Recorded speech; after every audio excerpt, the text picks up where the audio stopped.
Bihar board class 7 गणित प्रश्नावली 4.1 में आप सभी बच्चों का स्वागत है। पहला प्रश्न हल करेंगे। अपनी कक्षा के किन्हीं 10 विद्यार्थियों के वजन का आंकड़ा इकट्ठा कीजिए तथा इसका परिसर ज्ञात कीजिए। तो आप अपने कक्षा के किन्हीं 10 बच्चों का वजन मेज़र कर सकते हैं पहले, और उसके बाद उसका परिसर निकाल सकते हैं। हम इसे इस तरह से हल कर लेते हैं। चलिए, माना कि कक्षा के किन्हीं 10 विद्यार्थियों का वज़न इस प्रकार है।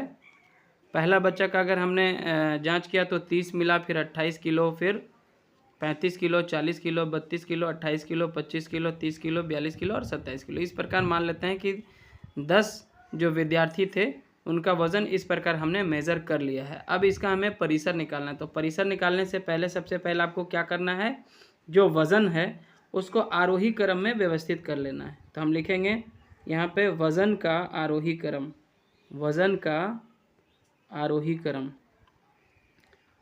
इससे क्या होगा, हमें उच्चतम मान कौन है इसका और निम्नतम मान कौन है इसका पता चल जाएगा। तो आरोही क्रम निकालने के लिए हम क्या करते हैं, इसमें से सबसे जो छोटा मान था उसको पहले लिखेंगे। सबसे छोटा मान इसमें से कौन है, 25 दिख रहा है, 25 ले लेते हैं। चलिए 25 हो गया। उसके बाद देखिए 27 है, 27 एक बार है, लिख लिया, 27 हो गया, यहाँ पे टिक कर लेते हैं। उसके बाद 28 एक बार, दो बार 28 है, इसे यहाँ पे लिख लेते हैं 28, 28 सॉरी 28 है यहाँ पे, ठीक है। 29 शायद यहाँ पे है नहीं। उसके बाद सबसे छोटा संख्या कौन है, 30 है। 30 कितनी दफ़ा है, एक बार, दो बार। तो 30 हम यहाँ पे लिख लेते हैं दो बार, 30, 30 हो गया। 30 के बाद यहाँ पे एक 32 दिख रहा है, देखिए, और नहीं है, 32 एक बार, 32 हो जाता है। उसके बाद देखिए यहाँ पे 35 है एक बार, तो 35 लिख लेते हैं, 35 भी हो गया। अब यहाँ पे एक बच रहा है 40 और एक 42, तो अब 40 लिख लेंगे और अंत में हम क्या लिखेंगे, 42। तो इस प्रकार एक बार इसको गिन भी लेंगे कि ये 10 होते हैं कि नहीं होते हैं। 1 2 3 4 5 6 7 8 9 10। तो 10 मान यहाँ पे हमने आरोही क्रम के तौर पे लिख लिया। अब हमें इसका क्या निकालेंगे, परिसर। क्या निकालने बोला है प्रश्न में, परिसर ज्ञात करें। तो परिसर बराबर क्या होता है, आपने जब भूमिका वाला वीडियो जो था हमारे इंट्रोडक्शन का वीडियो इस अध्याय के ऊपर में, वो अगर आपने नहीं देखा है तो चैनल के प्लेलिस्ट में जाएं, बिहार बोर्ड क्लास 7 गणित लिखा हुआ आपको एक प्लेलिस्ट मिल जाएगा। वहाँ पे जाके आप इसके भूमिका यानी कि जो फार्मूला वगैरह जितने भी थे और इंट्रोडक्शन थे हमने ऑलरेडी उसमें बता दिए। तो परिसर बराबर जो फार्मूला होता है वो होता है प्रेक्षणों का उच्चतम मान, प्रेक्षण का उच्चतम मान माइनस प्रेक्षण का निम्नतम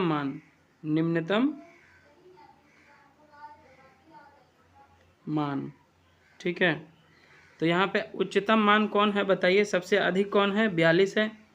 तो हो जाएगा 42 माइनस सबसे निम्नतम मान क्या है, 25। तो 42 माइनस 25 बराबर, घटा दीजिए, 12 में से 5 गया 7 और ये 3 हो जाएगा, 3 में से 2 गया 1, 17 किलोग्राम। ये होगा परिसर। तो ये हो जाएगा हमारा आंसर, ठीक है। आई होप कि आपको बहुत अच्छे से ये समझ में आ गया होगा। और अब आइए प्रश्न संख्या 2 को देखते हैं। प्रथम 7 पूर्ण संख्याओं का माध्य ज्ञात कीजिए। पूर्ण संख्याएं कहाँ से शुरू होती हैं, 0 से शुरू होती हैं। प्राकृत संख्याएं 1 से शुरू होकर चलती रहती हैं, और जो पूर्ण संख्याएं हैं, जो होल नंबर है, वो 0 से शुरू होकर चलती रहती हैं, 0 1 2 3 4 ऐसा करके। प्रथम 7 पूर्ण संख्याएं बराबर क्या हो जाएगा, प्रथम 7 पूर्ण संख्याएं कौन कौन होंगी, 0 1 2 3 4 5 6, ठीक है। इतना ही होगा ना, 1 2 3 4 5 6 7 हो गया। 0 1 2 3 4 5 6, ये हो गया हमारा प्रथम 7 पूर्ण संख्या। अब हमको इसका निकालना क्या है, माध्य। तो माध्य बराबर क्या होता है, ये भी आपको इंट्रोडक्शन वाले वीडियो में, इससे पहले वाले वीडियो में ऑलरेडी बताया जा चुका है। माध्य बराबर होता है सभी प्रेक्षणों का योग, सभी प्रेक्षणों का योग बटा प्रेक्षणों की संख्या, बटा प्रेक्षणों की संख्या, बटा प्रेक्षणों की संख्या। ठीक है, तो यहाँ पे प्रेक्षणों का योग जब करेंगे तो हम क्या करेंगे, इन सातों को जोड़ देंगे तो हो जाएगा 0 + 1 + 2 + 3 + 4 + 5 + 6। क्लियर है। और भाग कितना से देंगे, प्रेक्षणों की संख्या कितनी है, 7 है, कुल 7 पूर्ण संख्या यहाँ पे है, तो 7 से इसको हम क्या करेंगे, भाग दे देंगे। आगे क्या हो जाएगा बोलिए, इस सबको जोड़ना है, ये तो 0 ही है, 1 और 2 हो जाएगा 3, 3 3 6, 6 4 10, 10 5 15, 15 6 21, 21 बटा 7, और 7 से जब 21 में भाग देंगे, 7 कहीं 7, 7 या 21, 3 बार में कट जाएगा, तो ये क्या हो जाएगा 3, यहाँ पे हो जाएगा हमारा उत्तर।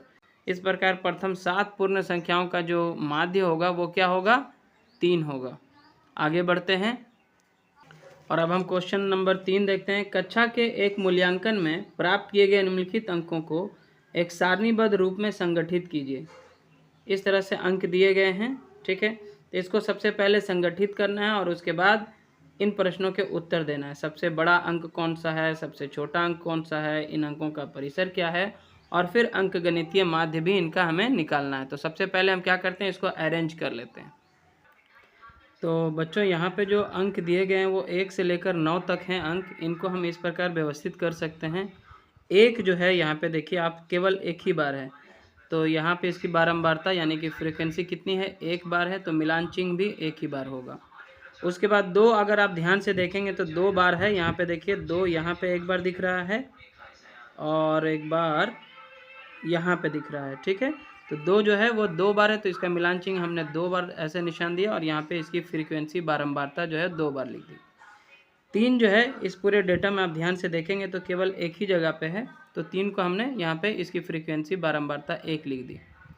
इसी प्रकार इस पूरे डेटा में 4 जो है वो 3 बार मिलेगा आपको, 3, और 5 जो है वो 5 बार लिखा हुआ है, तो हमने 5 लिखने के लिए मिलान चिन्ह क्या होता है, 1 2 3 4 निशान बना के ऐसे काट देना है, तो ये 5 हो जाता है।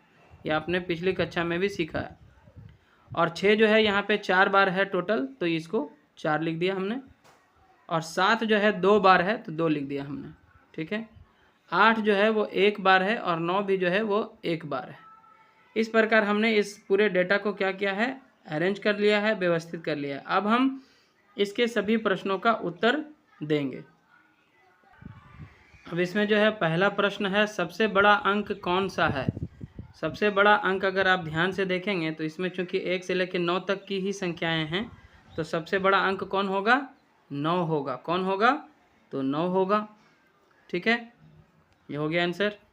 और उसके बाद है सबसे छोटा अंक कौन सा है, तो सबसे छोटा अंक यहाँ पे जब हमने व्यवस्थित किया तो हमने देखा कि सबसे छोटा अंक कौन है, 1 है, और सबसे बड़ा अंक कौन था, 9 था, तो सबसे छोटा अंक कौन है इसमें से, 1 है, तो 1 आंसर हो जाएगा। और तीसरा प्रश्न है, इन अंकों का परिसर क्या है। तो परिसर का फॉर्मूला क्या होता है, परिसर बराबर होता है प्रेक्षण का उच्चतम मान माइनस प्रेक्षण का निम्नतम मान। तो यहाँ पे उच्चतम मान कौन है आपका, अभी अभी हमने लिखा है 9 सबसे बड़ा है, तो 9 में से क्या करेंगे, जो निम्नतम मान है 1 को घटा देंगे। ठीक है, तो 9 में से 1 चला जाएगा, कितना बचेगा, 8। कितना आएगा, 8। उच्चतम मान माइनस निम्नतम मान, तो 9 - 1 करेंगे तो कितना हो जाएगा, 8। ये हो जाएगा हमारा उत्तर। और अगला प्रश्न है, अंक गणितीय माध्य ज्ञात कीजिए। तो माध्य बराबर क्या होता है, सभी प्रेक्षणों का योग बटा प्रेक्षणों की संख्या। तो हम सभी प्रेक्षणों को, यहाँ पे जितने भी प्रेक्षण दिए गए हैं सबको क्या करेंगे, जोड़ के उसमें से कितना बार है ये, 1 बार, 2 बार, 3 बार, 4 बार, 5 6 7 8 9 10 11 12 13 14 15 16 17 18 19 20 बार है। तो इन 20 को जोड़ के 20 से ही भाग दे देंगे तो हमारा माध्य निकल जाएगा। तो देखिए माध्य इस प्रकार से हमको करना है। तो माध्य बराबर क्या होता है, सभी प्रेक्षणों का योग बटा प्रेक्षणों की संख्या। तो सभी प्रेक्षणों का आप क्या करेंगे, इस तरह से जोड़ देंगे, 4 + 6 + 7 + 5 + 3 + 5 + 4 + 5 + 2 + 6 + 2 + 5 + 1 + 9 + 6 + 5 + 8 + 4 + 6 + 7, सबको जब आप जोड़ देते हैं तो जोड़ने पर हमें जो है 100 प्राप्त होगा। कितना आएगा, 100। आप अच्छे से इसको जोड़ सकते हैं, 100/20 हो जाएगा। और जब 100/20 हो गया तो 20 इकाई 20, 20 पचे 100 कट जाएगा। तो इस प्रकार इसका माध्य कितना निकल के आ गया, 5। ठीक है, तो आइए इसे हम एक बार जोड़ के देख भी लेते हैं। 4 6 10 हो गया, 10 7 17, 5 22, 22 3 25, 5 30, 4 34, 5 39, 2 41, 6 47, 47, 2 49, 49, 5 54, 1 55, 55 और 9 64, 64, 6 70, 70, 5 75, 8 83, 83, 4 87, 87, 6 93, 93 और 7 कितना हो गया, 100। 100/20 यानी कि 20 इकाई 20, 20 पचे 100। क्लियर है, तो 5 इसका हो जाएगा माध्य।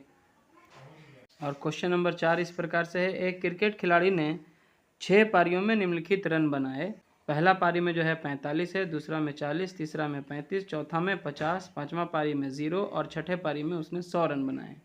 तो इनका माध्य ज्ञात कीजिए। बहुत ही सिंपल क्वेश्चन है, आसानी से इसे हम हल कर सकते हैं। तो इसको हम इस प्रकार से लिख सकते हैं, माध्य बराबर होता है सभी प्रेक्षणों का योग बटा प्रेक्षणों की संख्या। तो सभी प्रेक्षण यहाँ पे लिख लेते हैं, 45 + 40 + 35 + 50 + 0 + 100। अब भाग कितना से देना होगा, क्योंकि कुल 6 पारियां हैं तो 6 से ही भाग देंगे इसमें।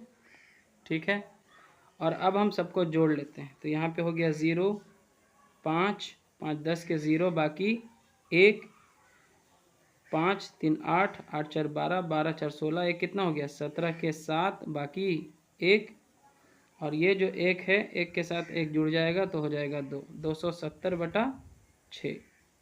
अब हम इसको जब 6 से भागा देंगे, तो क्या हो जाएगा, 6 चौके 24 लगेगा पहले, तो 3 बच जाएगा, 3 पर 0 हो जाएगा 30, 6 पचे 30, 45 बार में 270 6 से पूरी तरह से कट जाएगा। तो इसका माध्य निकल के आ गया 45। ठीक है, 6 से जब आप 270 में भाग दोगे तो 45 आएगा। तो इस प्रकार इसका माध्य कितना है, 45। बहुत ही आसान क्वेश्चन है, एग्जाम में पूछा जा सकता है। और क्वेश्चन नंबर 5 है, निम्न सारणी प्रत्येक खिलाड़ी द्वारा 4 खेलों में अर्जित किए गए अंकों को दर्शाती है। यहाँ पे 3 खिलाड़ी हैं, ए, बी और सी, और यहाँ पे 4 खेलों का विवरण दिया गया है। खेल नंबर 1, 2, 3 और 4। ए जो है चारों खेलों में यहाँ पे देखिए भाग लेता है, बी भी यहाँ पे चारों खेलों में भाग लेता हुआ दिख रहा है, सी जो है केवल 3 ही खेलों में भाग लेता है, यहाँ पे भाग नहीं लिया है। वो खेल नंबर 2 में उसने भाग नहीं लिया है, एक्चुअली यहाँ पे मिसप्रिंट है बुक में, तो यहाँ पे होगा भाग नहीं लिया है। तो इसी के आधार पे जो है अब हमें निम्नलिखित प्रश्नों के उत्तर देने हैं। जैसे पहला प्रश्न है 5 का पहला में, सभी खेलों में ए द्वारा अर्जित अंकों का माध्य ज्ञात कीजिए। तो ए ने जो है कुल 4 खेलों में भाग लिया है, और इसके पहले खेल में 16 अंक हैं, दूसरे में 10, तीसरा में 10 और चौथा में भी 10। तो इसके अंकों का जब हम माध्य निकालेंगे तो माध्य बराबर क्या होता है, सभी प्रेक्षणों का योग बटा प्रेक्षणों की संख्या। तो यहाँ पे ये ए का निकालेंगे, ए द्वारा अर्जित अंकों का माध्य बराबर क्या होता है, सभी प्रेक्षणों का योग बटा प्रेक्षणों की संख्या। तो सभी प्रेक्षण यहाँ पे ए का कितना है, 16 + 10 + 10 + 14, और कितने खेलों में भाग लिया इसने, 4 खेलों में, तो /4 हो जाएगा।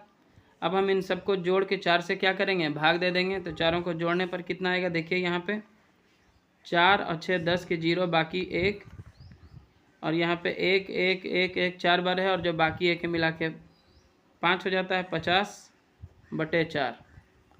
50/4 है। जब हम 4 से 50 में भागा देंगे तो क्या होगा, 4 इकाई 4, 1 बचा। ठीक है, और क्या करेंगे, 0 उतारेंगे, 4 दूना 8, 2 बचेगा, दशमलव देंगे, यहाँ पे हो जाएगा 1 0। अब क्या लग जाएगा, 4 पचे 20। इस तरह से 12.5 इसका उत्तर आएगा, बराबर क्या आएगा 12.5। ये हो गया हमारा उत्तर।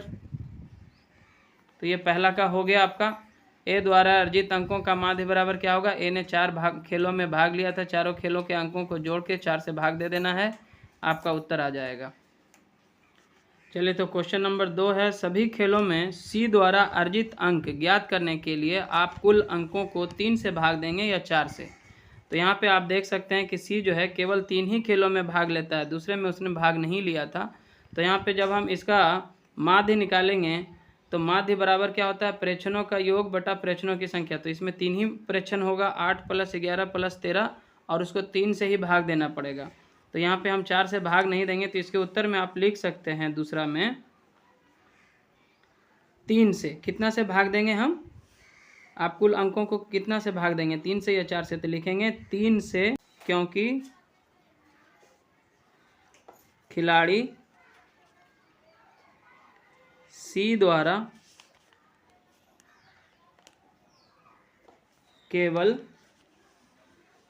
3 मैच खेला गया है। खिलाड़ी सी द्वारा केवल 3 मैच खेला गया है।